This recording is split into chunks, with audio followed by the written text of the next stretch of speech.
Missouri legislator, they didn't trust the technology. So they wanted to see the baby. And I thought to myself, oh, you know what? That sounds like there's some racism in there. Guess what, folks? 1835, Missouri enacted its first anti-racial marriage law. The statute allowed a jury to, quote, determine the proportion of, I apologize, Negro blood in any party to such a marriage by the appearance of a person for marriage prohibition purposes. In other words, that law is based on this law, which they want to see the baby because my odds are, the way I learned history, and I didn't learn it in South Carolina like Namatra did, they wanted to see what color the baby was before they would award the money to the mother, the help to the mother. Wow.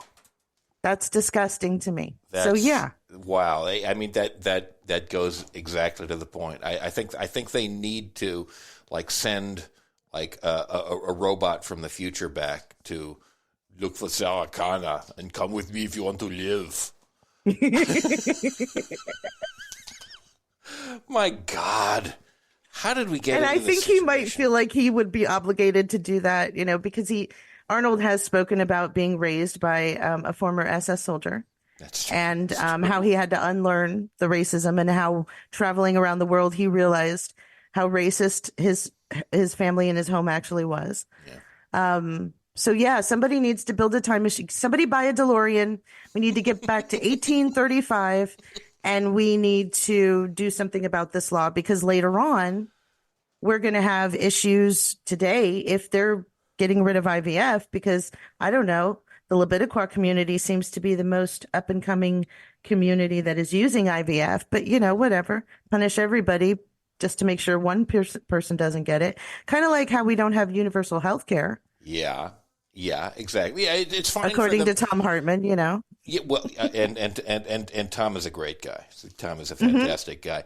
I mean, you would think that if they wanted to facilitate the process of babies being born, that they would want to provide universal health care. But again, it's not about that.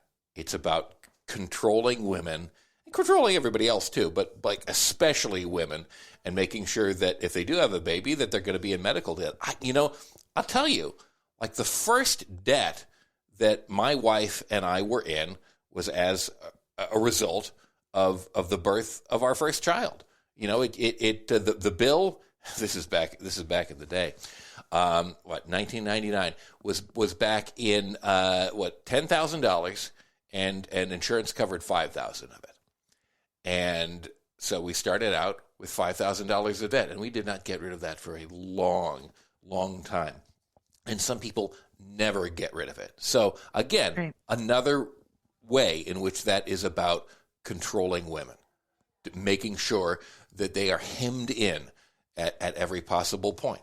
And that's what all of this goes to. And we need to work on that time machine concept, because there are a lot of things that we need to go back and change in order to make our present, the day in which we live, 2024, a livable, place where human beings can thrive, and not just the 1%. Thank you so much, Susanne Posel, for being with us today. Again, Sunday is when This Week Again drops, and you've already outlined some of the things that you're going to talk about. Thank you so much for that. We will be listening, and we will be waiting with bated breath as the program drops a couple of days from now. Thank you so much again for being with us on Facepalm America. Oh, thank you. It's always a pleasure. Thank you so much for listening to us today. It has been a pleasure hanging around and talking at you. This program is produced by Two Squared Media Productions. You can check that out online at twosquaredmediaproductions.com, all spelled out, all one word, TWO squaredmediaproductions.com. I want to thank Ace Elson and Rosabelle Hine, who produced this program, and I want to ask you to share a link to this episode on your social media. It really helps grow our audience and get this information and entertainment, if you find it entertaining, out there. And until next time, enjoy the day.